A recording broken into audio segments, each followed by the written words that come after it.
माननीय अध्यक्ष महोदय, मी माझ्या मतदारसंघाबाबत विशेष उल्लेख करू इच्छितो। माझा मतदारसंघ हा खाण बाधित क्षेत्र आहे। तिथे मोठ्या प्रमाणात उद्योगधंदे उभे आहेत। मात्र त्या उद्योगधंद्यामधून स्थानिक नागरिकांना होणारा प्रत्येक फायदा अत्यंत कमी आहे। मोठ्या प्रमाणावर आंतरराज्य कामगार कार्यरत आहेत आणि स्थानिक युवकांना रोजगारासाठी बाहेर जावे लागतं। ही अत्यंत गंभीर व वेदनादायक बाब आहे।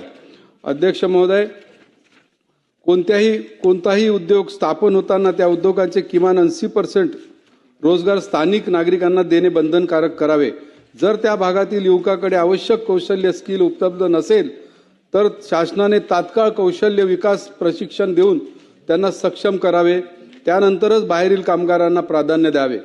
त्यामुळे एक स्थानिक युवकांना रोजगार उपलब्ध होईल, उद्योगाविषयी स्थानिकांमध्ये आपुलकी व सकारात्मक वातावरण तयार होईल, कुटुंब व्यवस्था मजबूत राहील, स्थलांतर कमी होईल, सामाजिक स्थैर्य वाढेल। म्हणून शासनाने या संदर्भात स्पष्ट धोरण जाहीर करून 80% स्थानिक रोजगारांची तरतूद करण्याबाबत तातडीने निर्णय घ्यावा, अशी माझी सभागृहामार्फत नम्र मागणी आहे।